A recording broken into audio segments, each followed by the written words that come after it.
just gonna come right out and say it. Zac Efron, you stole my career, sir. It should have been me as Troy Bolton in High School Musical. We both dance, act, and sing, except one of us doesn't need to use auto-tune. We both performed as kids, we were both born less than a year apart, and we can both rock the short and long hairstyles. I mean, look at that steely gaze. We are exactly the same. We are mostly the same.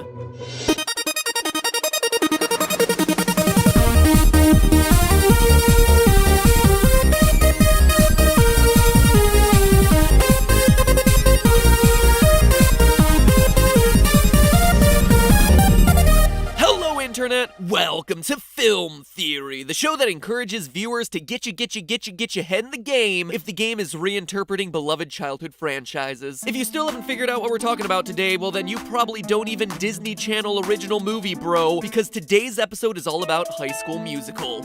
That's right, here on Film Theory, we only tackle the freshest, hottest made-for-TV movie series that haven't seen an installment in nearly a decade, unless you count Sharpay's Fabulous Adventure, which I obviously do. But in all seriousness, when I was still acting in theater, I was in a big regional production of High School Musical as Troy's understudy, and that gave me plenty of time to overthink the plot in between bouts of icing our vocal cords. This kind of thing was my life when I was a teenager. Musicals, theater, show choir, you name it. If there was a chance for me to perform on stage and not have to interact with the popular people, well, boy howdy was I involved. And after spending so much time studying the show, I've always had a bone to pick with HSM. Well, a few bones actually, because there is no way Juilliard is really gonna send acting scouts to a random public high school in Albuquerque to watch a show written by a student. Anyway, the main bone I'm here to pick is this. The movies bend over backwards trying to convince you that Sharpay, the quote-unquote spoiled rich theater diva, is the villain of these stories, but she's not. In fact, when you stop and actually look across the entire series, Sharpay is like the only one with redeemable qualities. You hear that, Vanessa Hudgens and Zac Efron? Your empire of fame is built on lies. Lies, I say! You think this is all just a chip on my shoulder? Well, let's look at the evidence and bop